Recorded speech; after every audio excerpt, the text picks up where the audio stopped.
Hello students, I am doctor A K. Ojha. आज आपके साथ मैं एनसीईआरटी हिस्ट्री क्लास 6 चैप्टर 6 के साथ उपस्थित हूँ और इसी चैप्टर पर, इसी अध्याय पर आपसे चर्चा होगी। बहुत ही इम्पोर्टेंट अध्याय है, बहुत ही इम्पोर्टेंट टॉपिक है। यह है न्यू क्वेश्चंस एंड आइडियाज़। फिर से सुनिए, न्यू क्वेश्चंस एंड आइडियाज़ यानी नए प्रश्न, नए विचार। और इस टॉपिक के अंतर्गत हम निम्न चीज़ों पर या निम्न विषय वस्तु पर विशेष रूप से चर्चा करेंगे। जैसे बुद्ध की कहानी, महात्मा बुद्ध की कहानी के बारे में हम चर्चा करेंगे। जब भी हम चर्चा करेंगे तो इसमें हम स्तूपा ऑफ सारनाथ यानी सारनाथ का स्तूप, कीसा गौतमी की कहानी, बहुत सुंदर स्टोरी है। उपनिषद्स, भारतीय दर्शन की 6 पद्धति जिसे हम खट दर्शन भी कहते हैं, यानी 6 स्कूल्स ऑफ इंडियन फिलोसफी पर चर्चा करेंगे। इसी के साथ साथ इसमें एक और स्टोरी आई है द वाइज बेगर की, बुद्धिमान भिखारी की, बहुत इंटरेस्टिंग है और उससे हमको बहुत मैसेज मिल रहा है। फिर हमें इसमें पाणिनि द ग्रामेरियन यानी पाणिनि जो व्याकरणाविद हैं और जो अष्टाध्यायी की रचना की हैं उनके बारे में जानेंगे। इस टॉपिक में हम जैन धर्म के बारे में भी सीखेंगे, जैनिज्म के बारे में। इसके अलावा यहाँ पर हम संघ के बारे में, विहार यानी मोनेस्ट्रीज, आश्रम व्यवस्था, सिस्टम ऑफ आश्रम्स के बारे में जानेंगे। और साथ ही साथ इस टॉपिक में एल्सवेयर करके, अन्यत्र करके कुछ और भी इम्पोर्टेंट चीज़ें बताई गई हैं, जिसमें कि आपके जरथुस्ट या जुरास्टर कहा जाता है और यह ईरानियन प्रॉफिट हैं या ईरानी पैगंबर हैं। उनके बारे में चर्चा करेंगे और उनके विचार जिस ग्रंथ में मिलते हैं यानी जैन अवेस्ता, उसके बारे में भी चर्चा करेंगे। इसके साथ और भी बहुत सारी चीज़ें हैं जिस पर हम चर्चा करेंगे। तो आप मेरे साथ बने रहिए और इन सभी चीज़ों को आप समझने का प्रयास कीजिए व देखिए। ये जो फिर एक स्टोरी शुरू हो रही है, अनघा एक लड़की है और अनघा निकली सैर पर, हम इसको पढ़ते हैं। इसमें हम एक एक वर्ड और एक एक वाक्य, एक एक सेंटेंस पर हम चर्चा करने जा रहे हैं, लाइन बाय लाइन चर्चा करेंगे और आपको स्पष्ट करने का प्रयास करेंगे। देखिए, अनघा आज पहली बार अपने विद्यालय की ओर सैर पर जा रही थी। विद्यालय की ओर से सैर पर जा रही थी यानी टूर पर जा रही थी। जैसे हर स्कूल में टूर ले जाते हैं, तो अनघा अपने विद्यालय की तरफ से टूर पर जा रही थी, सैर पर जा रही थी। इसके लिए उसने देर रात पुणे जो महाराष्ट्र में है से वाराणसी जो उत्तर प्रदेश के लिए ट्रेन पकड़ी। स्टेशन पर अनघा को छोड़ने आई उसकी माँ ने अध्यापिका से कहा यानी टीचर से कहा, बच्चों को बुद्ध के बारे में बताने के साथ साथ उन्हें सारनाथ दिखाने भी ले जाइएगा। बच्ची के माँ ने टीचर से, अध्यापिका से ये रिक्वेस्ट किया कि भाई बच्ची को आप लोग बुद्ध के बारे में बताइएगा और थोड़ा सारनाथ भी ले जाइएगा यहाँ पर। अब थोड़ी आगे बढ़ते हैं। आइए बुद्ध की कहानी, द स्टोरी ऑफ बुद्धाज।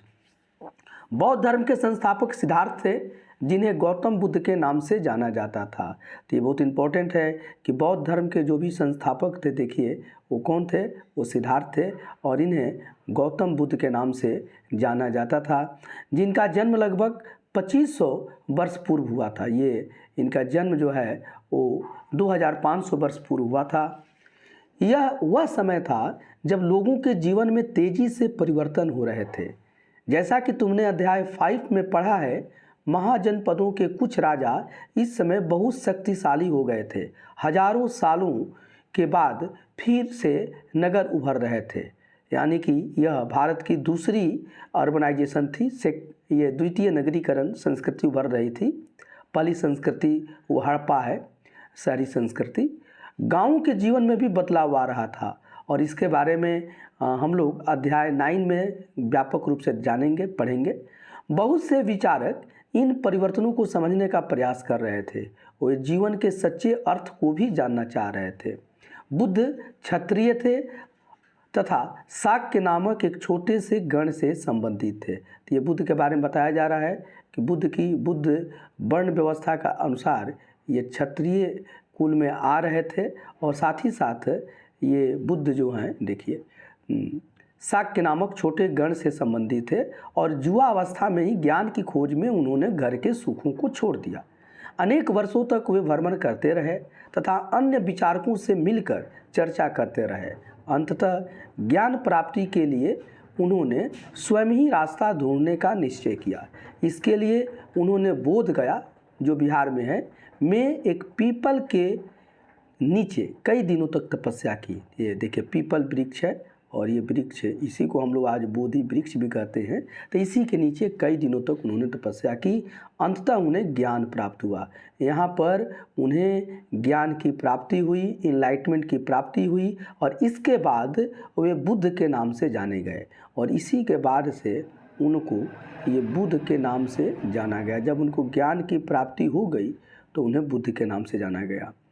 यहाँ से वे वाराणसी के निकट स्थित सारनाथ गए, ठीक है, और जहाँ उन्होंने पहली बार उपदेश दिया। देखिए सारनाथ जो है वो वाराणसी के निकट है और यहाँ पर उन्होंने पहली बार उपदेश दिया है। ये बहुत ही इम्पोर्टेंट है और इस बात को आप याद कीजिए कि पहली बार उपदेश दिया है। कुशीनगर में मृत्यु से पहले का शेष जीवन उन्होंने पैदल ही एक स्थान से दूसरे स्थान की यात्रा करने और लोगों को शिक्षा देने में व्यतीत किया। यानी बुद्ध का जो मृत्यु हुई थी वो कुशीनारा में हुई थी। देखिए इसको भी मैं हाईलाइट कर देता हूँ, ठीक है। तो कुशीनारा में उनकी मृत्यु हुई और 80 ईयर्स के समय जब वो 80 वर्ष के हो गए थे तो उनकी मृत्यु हुई है।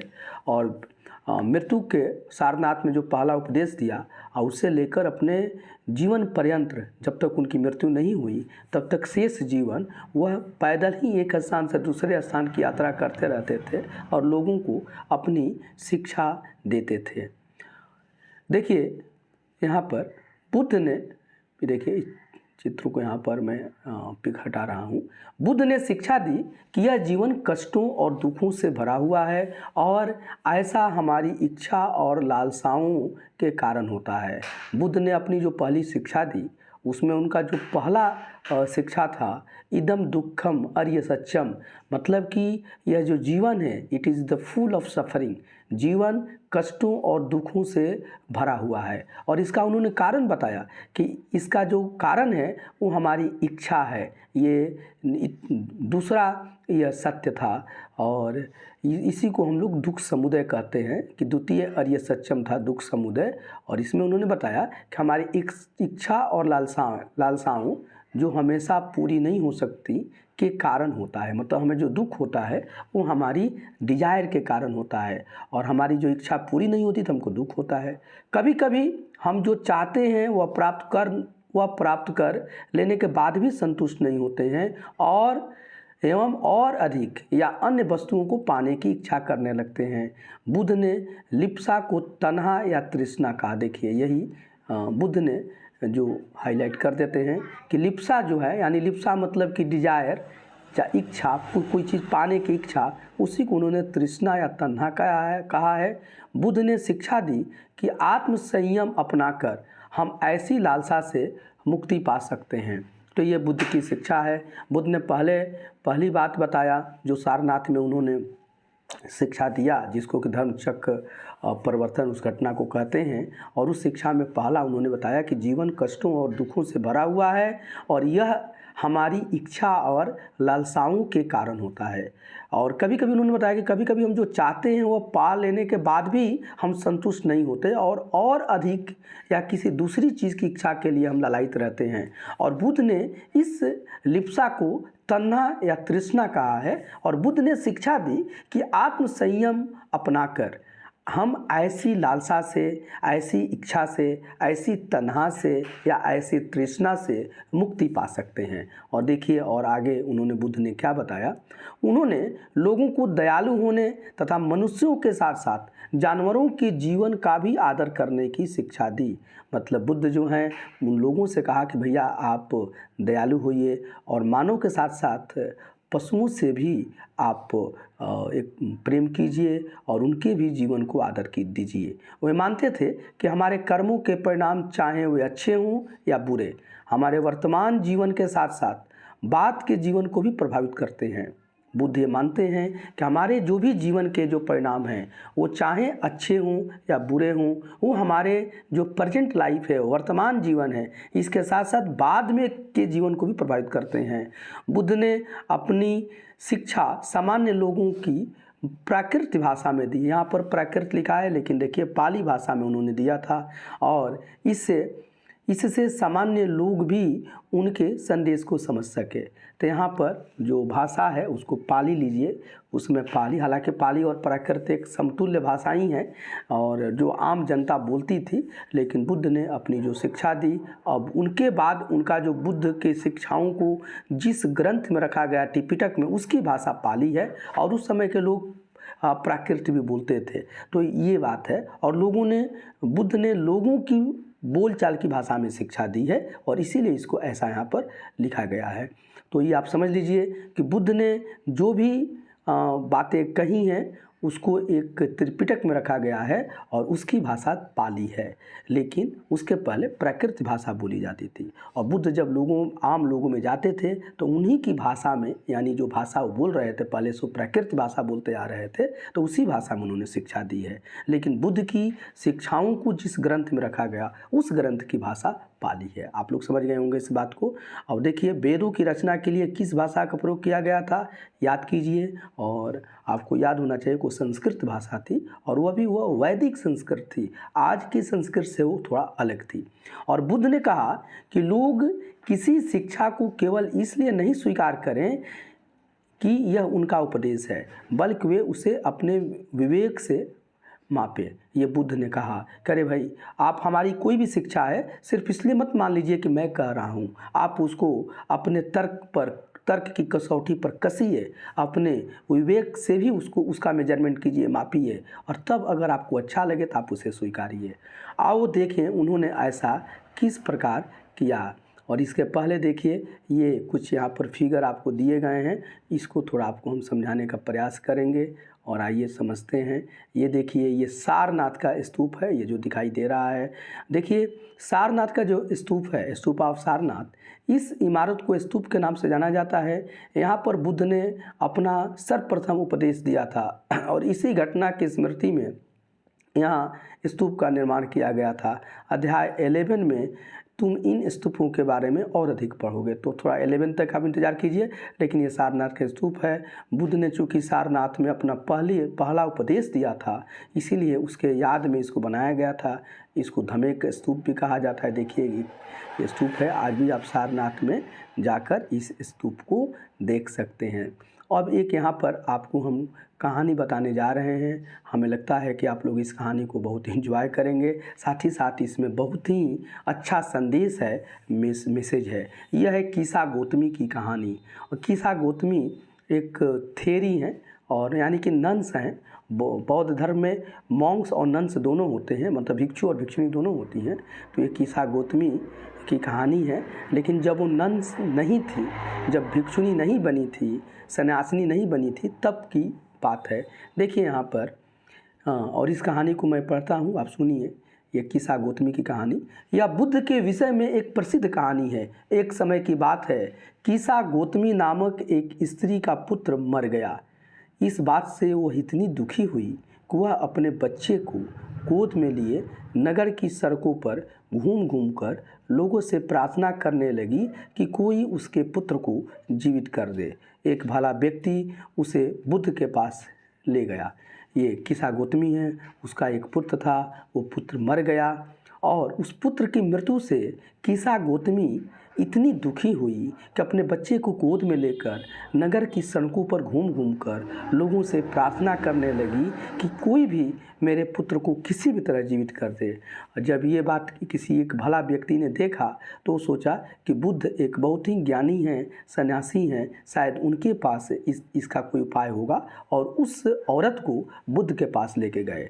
बुद्ध ने कहा, जब बुद्ध के पास लेके गए तो देखिए यहाँ पर बुद्ध ने कहा, मुझे एक मुट्ठी सरसों के बीज ला कर दो, मैं तुम्हारे पुत्र को जीवित कर दूंगा। कीसा गौतमी बहुत प्रसन्न हुई पर जैसे ही वो बीज लाने के लिए जाने लगी तभी बुद्ध ने उसे रोका और कहा, ये बीज एक ऐसे घर से मांग कर लाओ जहाँ किसी की मृत्यु न हुई है। देखिए कितनी अजीब बात है। जब वो व्यक्ति भला व्यक्ति उस औरत को किसा गौतमी को बुद्ध के पास लेके गया तो बुद्ध ने उसे सांत्वना दिया, करे भाई मैं इस बच्चे को जीवित कर दूंगा, तुम्हारे पुत्र को, लेकिन इसके लिए तुम एक मुट्ठी सरसों लेके आओ। और किसा गौतमी बहुत प्रसन्न हुई और दौड़कर वो सरसों लाने के लिए दौड़ने लगी। तभी बुद्ध ने उसको रोका और कहा, देखो इस बात का ध्यान रहे कि यह जो बीज है, यह जो सीड यानी सरसों का, मस्टर्ड का जो सीड तुम लाने जा रही हो एक मुट्ठी, वो ऐसे घर से मांग के लाना जहाँ किसी की मृत्यु न हुई हो। यही बात आपको समझना है। किसा गौतमी एक दरवाजे से दूसरे दरवाजे गई, लेकिन वहाँ जहाँ भी गई उसने पाया कि हर घर में किसी न किसी के पिता, माता, वाहन, भाई, पति, पत्नी, बच्चे, चाचा, चाची, दादा या दादी की मृत्यु हुई थी। बुद्ध दुखी माँ को क्या शिक्षा देने के प्रयास कर रहे थे। तो देखिए यहाँ पर समझिए। और जब किसा गौतमी ने ये देखा कि ये जो हमारा पुत्र मरा है ये कोई नई घटना नहीं है, ये तो इस नश्वर शरीर की और इस धरती की, इस पृथ्वी की एक तरह इस मृत्यु लोक की यह आम घटना है, तो धीरे धीरे उसे संतोष होने लगा और उसे जीवन की निस्सारता का ज्ञान हो गया। तो यही बुद्ध उसको देना चाहते थे और कितने अच्छे तरीके से बुद्ध ने उसके दुख को दूर किया या उसको समझाने का प्रयास किया। और इसके बाद वही किसा गौतमी जाकर बुद्ध के शरण में चली जाती है और बुद्ध में जाकर वो अपना जो शेष जीवन है एक सन्यासिनी के रूप में, एक नन के रूप में, एक भिक्षुणी के रूप में वहाँ पर जाकर व्यतीत करती हैं। तो उसकी कहानी है। अब आइए यहाँ पर उपनिषद के बारे में बहुत सुंदर तरीके से बताया गया है। और आप जानते हैं कि उपनिषद जो होता है, ये जो शब्द है 2 शब्दों से बना है, उप और प्लस निषद। उप का मतलब होता है नज़दीक और निषद का मतलब होता है बैठना, यानी कि नज़दीक बैठना। किसके नज़दीक बैठना? गुरु के नज़दीक बैठना। और जब भी गुरु के नज़दीक कोई बैठता था तो उसको गूढ़ शिक्षा दी जाती थी। तो देखिए जिस समय बुद्ध उपदेश दे रहे थे, उसी समय जिस समय बुद्ध उपदेश दे रहे थे और उसी समय या उससे भी थोड़ा पहले दूसरे चिंतक भी कठिन प्रश्नों का उत्तर ढूंढने का प्रयास कर रहे थे। ये यहाँ पर समझाने का प्रयास किया जा रहा है। और उनमें से कुछ मृत्यु के बाद जीवन के बारे में जानना चाहते थे, जबकि अन्य यज्ञों की उपयोगिता के बारे में जानने को उत्सुक थे। इनमें से अधिकांश चिंतकों का यह मानना था कि इस विश्व में कुछ तो ऐसा है जो अस्थायी है और जो मृत्यु के बाद भी बचा रहता है। उन्होंने इसका वर्णन आत्मा तथा ब्रह्म या सार्वभौम आत्मा के रूप में किया है। तो देखिए उस समय लोग जो है ये प्रयास कर रहे थे खोजने के लिए, और आत्मा तथा ब्रह्म, देखिए ब्रह्म को भी हम हाईलाइट कर देते हैं, या सार्वभौम आत्मा के रूप में किया गया है। देखिए सार्वभौम आत्मा भी आप अपने दिमाग में बैठा लीजिए। तो ये देखिए इसको यहाँ तक मैं ये कर देता हूँ और इससे आपको लाभ मिलेगा। तो यह सार्वभौम आत्मा के रूप में किया गया है। वो मानते थे कि अंततः आत्मा तथा ब्रह्म एक ही है। ऐसे कई विचार का संकलन उपनिषदों में हुआ है। उपनिषद उत्तर वैदिक ग्रंथों का हिस्सा थे। उत्तर वैदिक यानी कि ये लेटर वैदिक ये ग्रंथ है, लेटर वैदिक टेक्स्ट है। और उपनिषद का शाब्दिक अर्थ है गुरु के समीप बैठना। ये तो आपको हम समझा भी दिए हैं, लेकिन फिर से देखिए इसको आप हाईलाइट कर लीजिए। तो एक सेकेंड इसको हाईलाइट कीजिए, गुरु के समीप बैठना। देखिए यही उपनिषद का मतलब है। इन ग्रंथों में अध्यापकों और विद्यार्थियों के बीच बातचीत का संकलन किया गया है। प्रायः ये विचार सामान्य वार्तालाप के रूप में प्रस्तुत किए गए हैं। तो ये उपनिषद हैं, यानी कि बुद्ध के जैसा और भी बुद्ध तो अपने विचारों का प्रचार प्रसार कर ही रहे थे, लेकिन उसके साथ साथ जो लेटर वैदिक टेक्स्ट में उपनिषद आदि हैं, इनमें भी इन गूढ़ प्रश्नों का विचार किया जा रहा था कि मरने के बाद कोई भी तो चीज़ ऐसा है मृत्यु के बाद जो बचा रहता है और उसको वो लोग आत्मा के बारे में या ब्रह्म मानते हैं कि आत्मा या ब्रह्म या इसी को सार्वभौम आत्मा के रूप में उसको माना गया और मानते थे कि अंततः आत्मा और ब्रह्म एक ही है और इसका नाश नहीं होता है, यह नित्य है, अविनाशी है। तो ये है और इस पर विचार हो रहा था। और देखिए इसी तरह से आत्मा के बारे में आप उपनिषद का ही एक उपनिषद कई हैं, उसमें कठोपनिषद है, कठ उपनिषद, और जिसमें कि नचिकेता और यम का वार्तालाप है और आत्मा के बारे में बहुत ही सुंदर वर्णन किया गया है।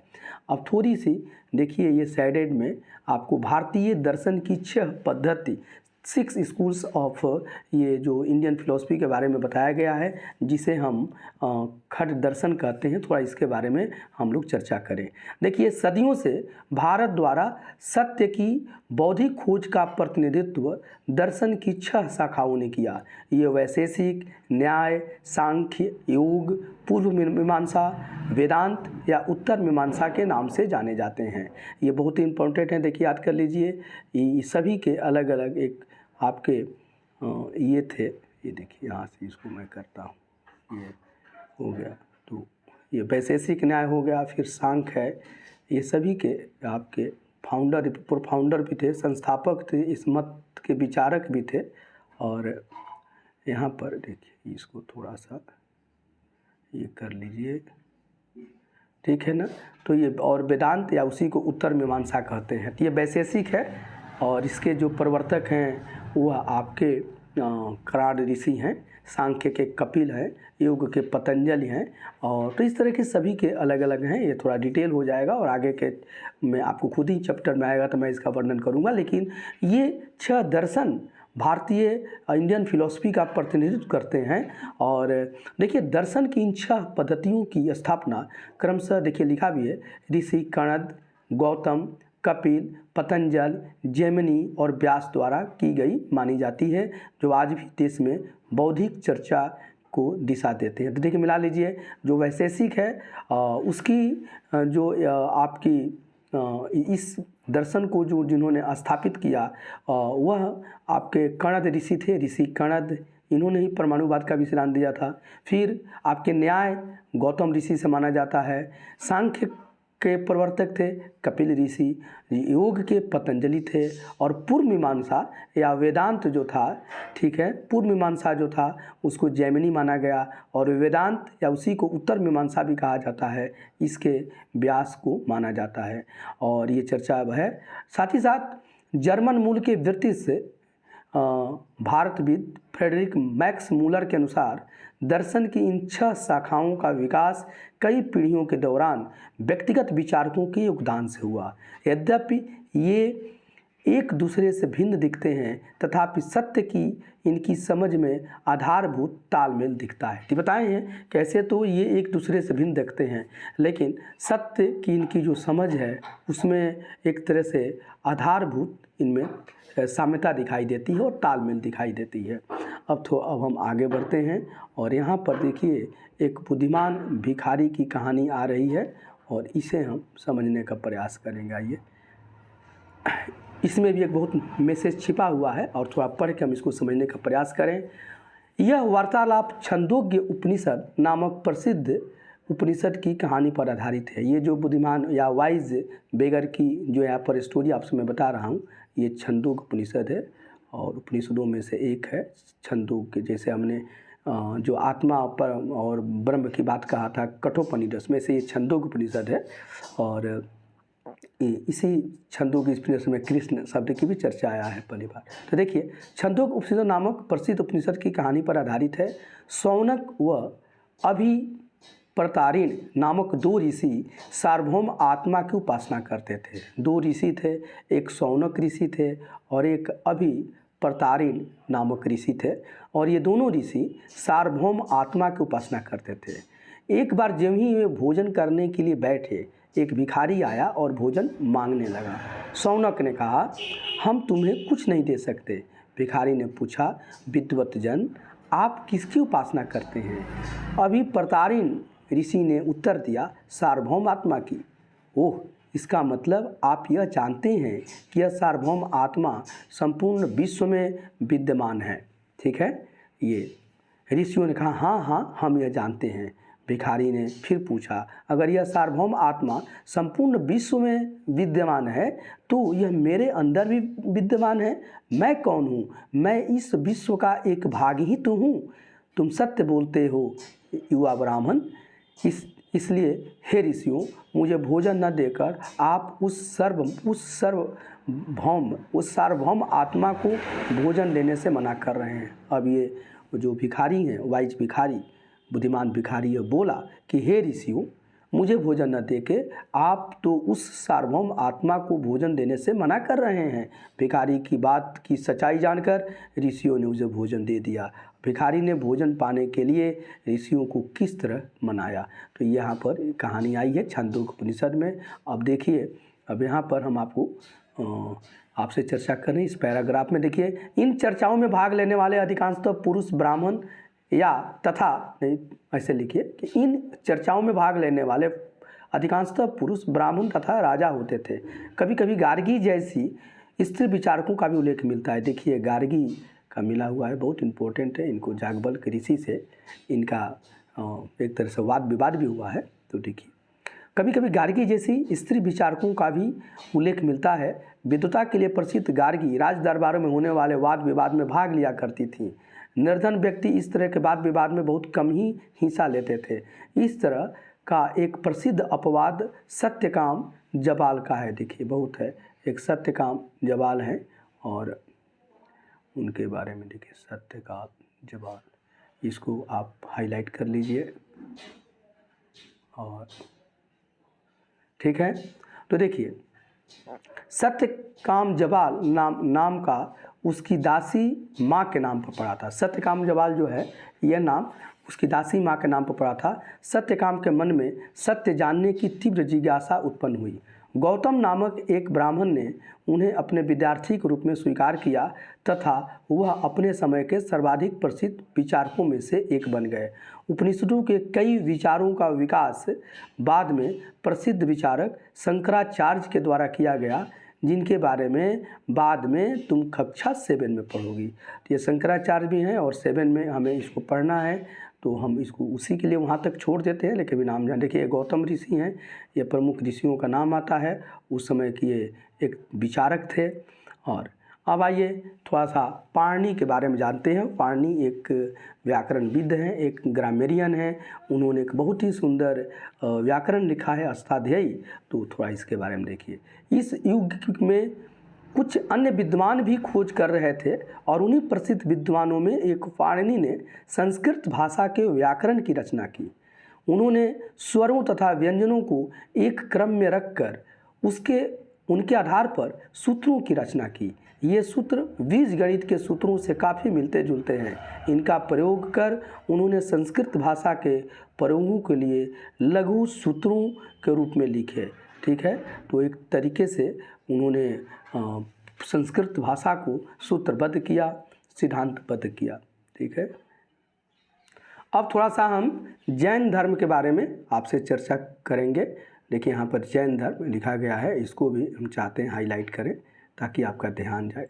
एक सेकेंड, हाँ, हाईलाइट कर लीजिए। देखिए, जैन धर्म, हाँ, इसी युग में अर्थात लगभग 2500 वर्ष पूर्व जैन धर्म के 24वें तथा अंतिम तीर्थंकर वर्धमान महावीर ने भी अपने विचारों का प्रसार किया। ये आप जान जाइए कि ये गौतम बुद्ध और महावीर स्वामी जो जैन धर्म के प्रवर्तक हैं, ये समकालीन थे और इसी समय जो टाइमिंग है सेम है। और ये है 2500 वर्ष पूर्व।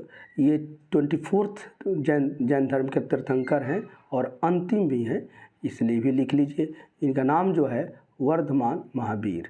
तो ये वर्धमान जो महावीर है, इनका नाम है। और इनके बारे में ये तो अपने दोनों का समय समान है। और जैन धर्म के 24वें तीर्थंकर और 24वें और अंतिम तीर्थंकर वर्धमान महावीर हैं और वो भी लगभग 2500 वर्ष पूर्व के ही हैं। ये महात्मा बुद्ध के समकालीन हैं और इन्होंने इसी समय अपने विचारों का प्रचार प्रसार किया। वह वज्जी संघ के लिच्छवी कुल के एक क्षत्रिय राजकुमार थे। जिस तरह से महात्मा बुद्ध शाक्य कुल के थे, ये वज्जी संघ के लिच्छवी कुल के क्षत्रिय राजकुमार थे। आप याद कर लीजिए, वही वज्जी संघ है जहाँ की पहले आपको पहली गणराज्य भारत में ये मिलती है। तो वज्जी संघ के लिच्छवी कुल के भी क्षत्रिय राजकुमार थे। ये दोनों देख लीजिए कि जो बुद्ध हैं और महावीर हैं, दोनों क्षत्रिय थे। इस संघ के विषय में तुमने अध्याय 5 में पढ़ा है। और देखिए 30 ईयर्स यानी 30 वर्ष की आयु में उन्होंने घर छोड़ दिया और जंगल में रहने लगे। 12 वर्षों तक उन्होंने कठिन व एकाकी जीवन व्यतीत किया और उसके बाद उन्हें ज्ञान की प्राप्त हुआ। तो ये जो हैं, ये 30 वर्ष की आयु में इन्होंने घर को छोड़ा और जंगल में रहने लगे। 12 वर्षों तक इन्होंने एकाकी जीवन जिया है और इसके बाद इनको ज्ञान की प्राप्ति हुई। उनकी शिक्षा सरल थी। सत्य जानने की इच्छा रखने वाले प्रत्येक स्त्री और पुरुष को अपना घर छोड़ देना चाहिए। इनकी शिक्षा बहुत ही सरल थी और इनके अनुसार जो भी सत्य जानने की इच्छा रखता है, स्त्री हो या पुरुष, उसको पहले अपना घर छोड़ना चाहिए। उन्हें अहिंसा के नियमों का कड़ाई से पालन करना चाहिए। ये अहिंसा की बात करते हैं और इसकी कड़ाई से पालन करने पर विश्वास रखते हैं। अथवा किसी भी जीव को न तो कष्ट देना चाहिए, न ही उसकी हत्या करनी चाहिए। महावीर का कहना था, सभी जीव जीना चाहते हैं, सभी के लिए जीवन प्रिय है। महावीर ने अपनी शिक्षा प्रकृति में दी। देखिए, महावीर की जो शिक्षा है वो प्रकृति में है। और आपको हम समझा रहे थे कि गौतम बुद्ध ने जो अपनी शिक्षा दी, उस शिक्षा को त्रिपिटक नामक ग्रंथ में संकलित किया गया और वो पाली भाषा में है। लेकिन उस समय की लोगों की आम भाषा प्राकृत हुआ करती थी और बुद्ध कहीं जाते थे तो लोगों की आम भाषा में ही उनकी शिक्षा देते थे ताकि वो लोग बहुत आसानी से बातों को समझ जाएं। देखिए, अब आइए महावीर पर कि महावीर अपनी शिक्षा प्राकृत में दी।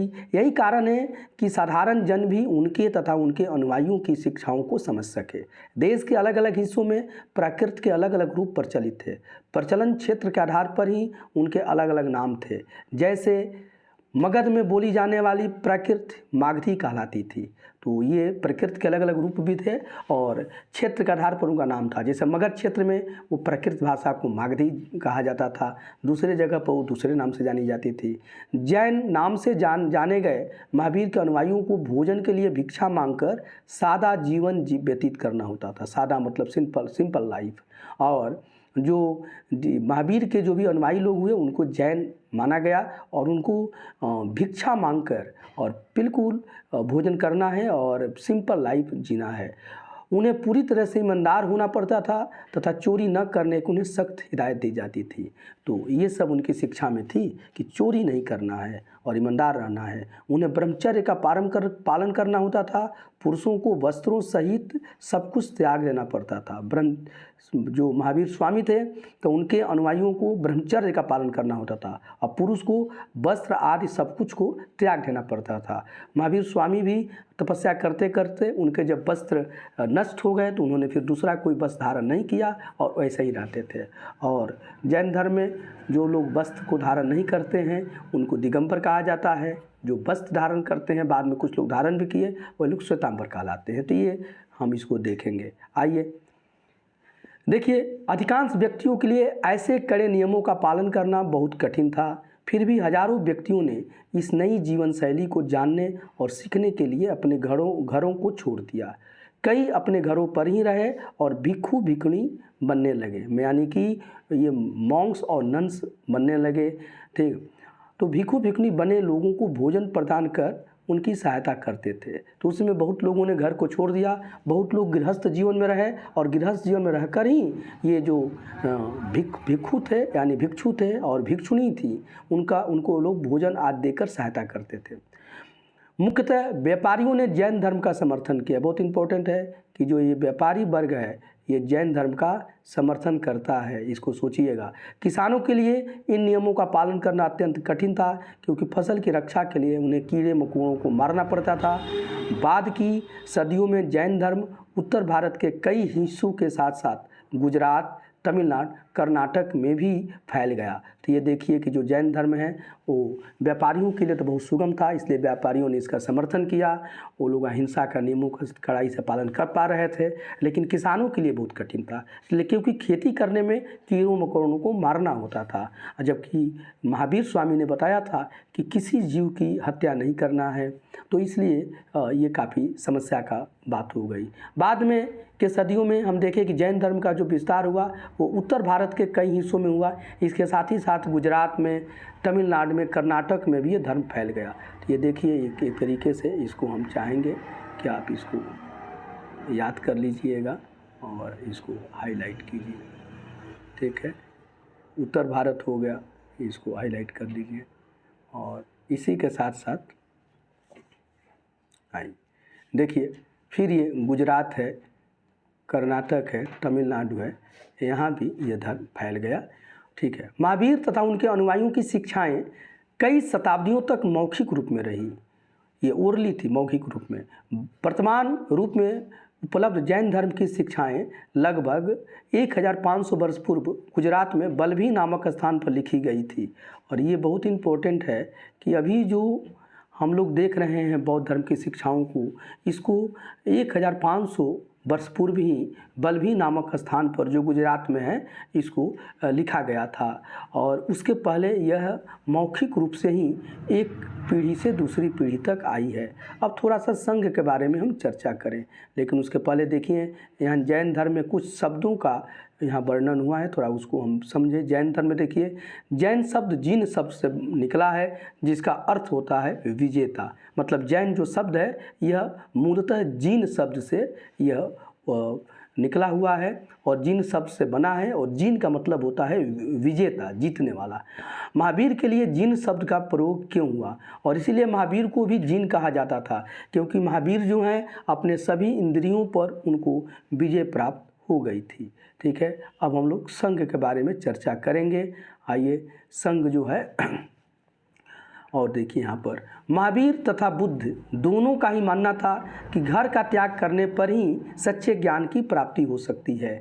ऐसे लोगों के लिए उन्होंने संघ नामक संगठन बनाया, जहाँ घर का त्याग करने वाले लोग एक साथ रह सके। तो यही संघ था कि जो लोग भी गृह त्यागी हो जाते थे, घर का त्याग करते थे, वो आकर संघ में रहते थे। और बुद्ध और महावीर दोनों इसमें विश्वास करते थे कि घर का त्याग करने पर ही सच्चे ज्ञान की प्राप्ति हो सकती है। देखिए, संघ में रहने वाले बौद्ध भिक्षुओं के लिए बनाए गए नियम विनय पिटक नामक ग्रंथ में मिलते हैं। संघ में रहने वाले बौद्ध भिक्षुओं के लिए कुछ नियम थे, और ये नियम जो है वह विनय पिटक में ये मिलते हैं।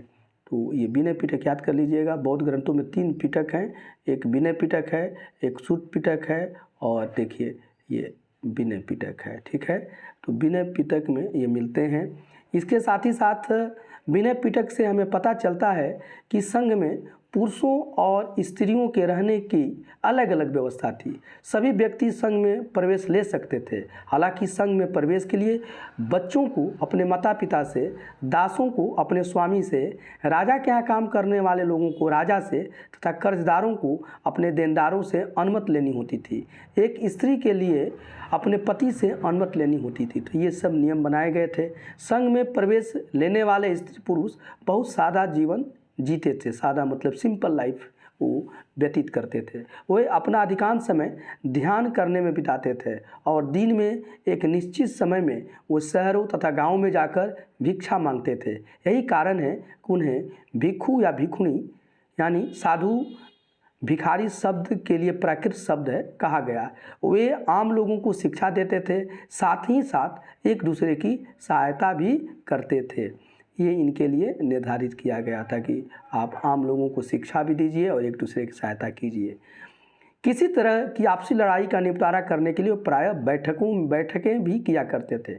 संघ में प्रवेश लेने वाले ब्राह्मण, क्षत्रिय, व्यापारी, मजदूर, नाई, गणिकाएँ तथा दास शामिल थे।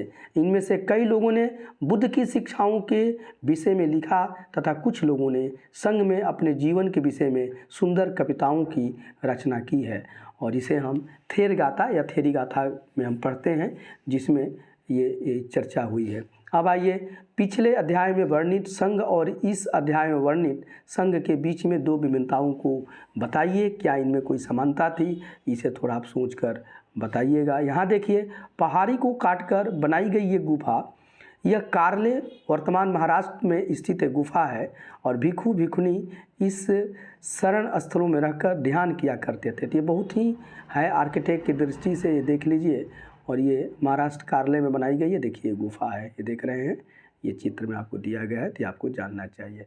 अब आइए थोड़ा हम विहार के बारे में चर्चा करते हैं। विहार जिसे मोनेस्ट्री कहते हैं, जैन तथा बौद्ध भिक्षु पूरे साल एक स्थान से दूसरे स्थान घूमते हुए उपदेश दिया करते थे।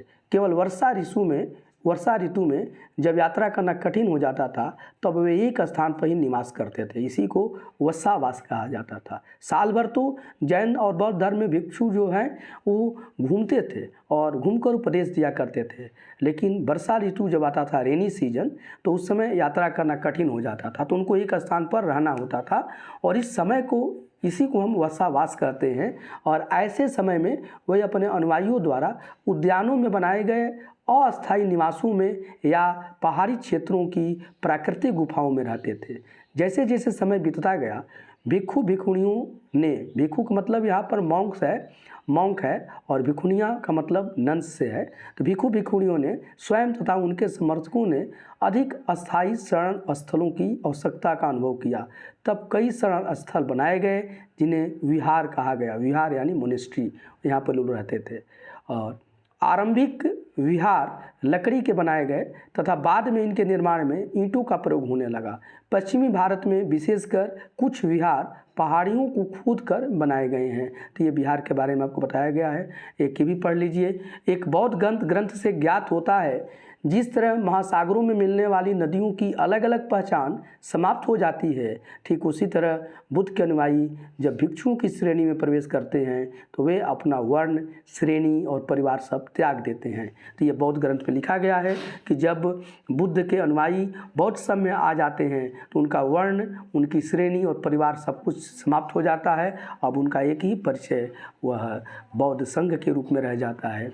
तो ये वहाँ पर बताया गया है। और भेदभाव नामक कोई भी चीज़ नहीं रहता है, ना कोई गरीब होता है ना कोई अमीर होता है। प्रायः किसी धनी व्यापारी, राजा या भूस्वामी द्वारा दान में दी गई भूमि पर विहार का निर्माण होता था। विहार मतलब मोनेस्ट्री का निर्माण होता था। ये दान दी गई भूमि पर किया जाता था और वह दान धनी व्यापारी देता था या राजा देता था या कोई भूस्वामी दान में देता था। स्थानीय व्यक्ति भिक्षु भिक्षुणियों के लिए भोजन, वस्त्र तथा दवाइयाँ लेकर आते थे, जिसके बदले ये भिक्षु और भिक्षुणी लोगों को शिक्षा देते थे। तो जो आम जो जनता है, स्थानीय लोकल पीपल जो हैं, वो भिक्षु और भिक्षुणियों के लिए भोजन, वस्त्र, दवाइयाँ आदि देते थे और इसके बदले में ये भिक्षु और भिक्षुणी उन लोगों को शिक्षा देते थे। आगे आने वाली शताब्दियों में बौद्ध धर्म उपमहाद्वीप के विभिन्न हिस्सों के साथ साथ बाहरी क्षेत्रों में भी फैल गया। अध्याय 9 में यानी चैप्टर 9 में तुम इनके बारे में और अधिक पढ़ोगे, तो इसको पढ़ा जाएगा। अब थोड़ा सा हम आश्रम व्यवस्था के बारे में देखिए चर्चा करेंगे। जैन तथा बौद्ध धर्म जिस समय लोकप्रिय हो रहे थे, उसी समय ब्राह्मणों ने आश्रम व्यवस्था का विकास किया। यह आश्रम शब्द का तात्पर्य लोगों द्वारा रहने तथा ध्यान करने के लिए प्रयोग में आने वाले स्थान से नहीं है, बल्कि इसका तात्पर्य जीवन के एक चरण से है। तो देखिए, आश्रम जो है किसी ये जगह का बात नहीं बताता है, बल्कि जीवन का एक स्टेज है, जीवन के एक चरण से है कि इस जीवन के इस उम्र में, इस एज ग्रुप में ये काम करना चाहिए। अब देखिए, ये जो आश्रम है इसमें 4 आश्रमों की व्यवस्था की गई। ब्रह्मचर्य, गृहस्थ, वानप्रस्थ तथा संन्यास नामक 4 आश्रमों की ये की गई है। देख लीजिए, मैं इसको हाईलाइट कर देता हूँ, ये देखिए, इसको आप नोट कर लीजिए। तो ये ब्रह्मचर्य है, गृहस्थ है, वानप्रस्थ है और संन्यास है।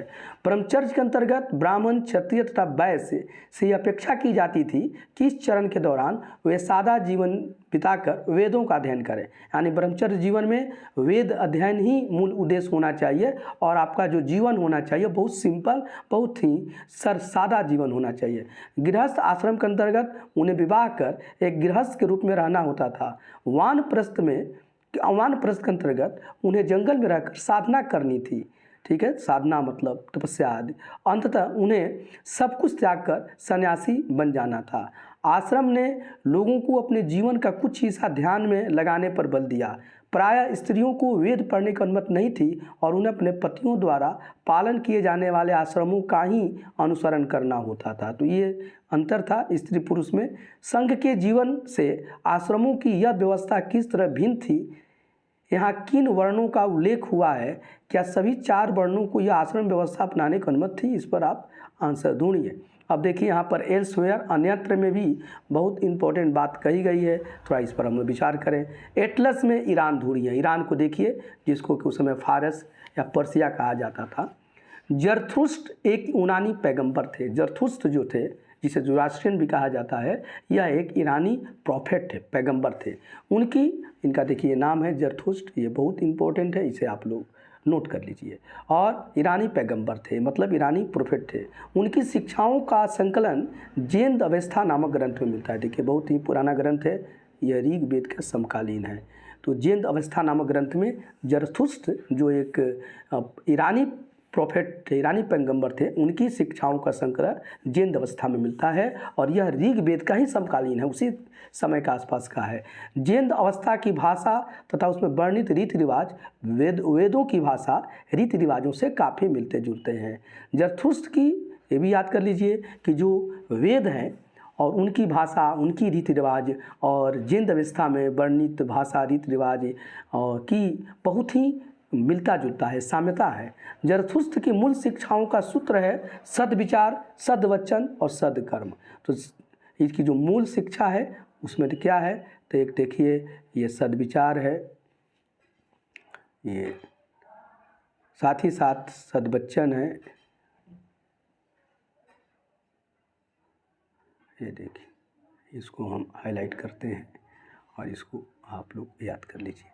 हे ईश्वर, देखिए जरथुस्त के बारे में थोड़ा आप जान रहे हैं और इसके 3 मूल शिक्षा के जो मेन सूत्र हैं वो सद्विचार है, मतलब आप एकदम सत्य विचार रखिए, आपका थिंकिंग प्रॉपर होना चाहिए, सही होना चाहिए। सद्वचन, एकदम सत्य बोलिए और सही कार्य कीजिए, सत्कार्य। हे ईश्वर, बल, सत्य प्रधानता एवं सद्विचार प्रदान कीजिए जिनके जरिए हम शांति बना सके। ये जेंद अवस्था में लिखा हुआ है। 1000 से अधिक वर्षों तक जरथुस्त्रवाद ईरान का एक प्रमुख धर्म रहा। बाद में कुछ जरथुस्त्रवादी ईरान से आकर गुजरात और महाराष्ट्र के तटीय नगरों में बस गए। वे लोग ही आज के पारसियों के पूर्वज हैं। आज हमारे यहाँ जो पारसी समुदाय है तो एक्चुअली ये जरथुस्त्रवादी ही हैं और ये पहले ईरान तक थे और इसके बाद ये लोग आकर ईरान से कुछ लोग गुजरात आते हैं और महाराष्ट्र के तटीय नगरों में बस जाते हैं। तो ये लोग पारसी हैं। अभी आप टाटा वगैरह का नाम सब सुनते हैं, ये लोग पर्सियन हैं। और देखिए अब यहाँ पर कुछ उपयोगी शब्द आपको दिया गया है, आप जैसे तन्हा जिसको तृष्णा कहते हैं या डिजायर कहते हैं, अंग्रेजी में पैसन कहते हैं। फिर देखिए ये प्राकृत, आत्मा, ब्रह्म, उपनिषद, जैन, अहिंसा, भिक्षु, संघ, विहार, आश्रम, ये सब की चर्चा की गई है। तो इस तरह से ये चैप्टर आपका समाप्त हुआ। कुछ महत्वपूर्ण इम्पोर्टेंट डेट्स पर भी चर्चा हुई है, जैसे उपनिषद के विचारक जैन, महावीर तथा बुद्ध लगभग एक ही समय के हैं और ये हैं 2500 ईयर्स एगो, यानी 2500 वर्ष पहले। जैन धर्म का लेखन लगभग 1500 ईयर्स एगो हुआ, यानी कि 1500 वर्ष पहले हुआ है। तो इन बहुत इंपॉर्टेंट चीज़ों पर आपसे किया गया है और ये सभी बच्चों के लिए इम्पोर्टेंट है। क्लास 6 का तो ये सिलेबस है, लेकिन जो भी स्टूडेंट्स ये यूपीएससी की तैयारी कर रहे हैं, एसएससी का, आईएएस, पीसीएस, किसी भी कॉम्पिटिटिव एग्जाम की तैयारी कर रहे हैं, अगर उसमें उनका हिस्ट्री ऑप्शनल सब्जेक्ट है यानी वैकल्पिक विषय है या उनको जनरल स्टडी के रूप में हिस्ट्री को पढ़ना है, तो उन्हें क्लास 6 से क्लास 12 तक के हिस्ट्री पर ध्यान देना होगा और उसी के लिए प्रयास किया जा रहा है। इसलिए आप इसे देखिए और ये आपका 6 चैप्टर है, इसके पहले के 5 चैप्टर भी बन चुके हैं और इसके ये वीडियो के डिस्क्रिप्शन बॉक्स में और आई बटन में इसका लिंक रहेगा और वहाँ से आप उनको भी देख सकते हैं, तभी आपको हिस्ट्री की एक बेहतर समझ होगी। और अगर अभी तक आप डॉक्टर ए के ओझा यूट्यूब चैनल को सब्सक्राइब नहीं किए हैं तो इसे आप ज़रूर सब्सक्राइब कर लीजिएगा, साथ ही साथ इसे लाइक और शेयर भी कीजिएगा। और आपके लिए आपके पास कोई कमेंट हो, कोई विचार हो तो उसे भी कमेंट सेक्शन में लिखना नहीं भूलिएगा। Thank you.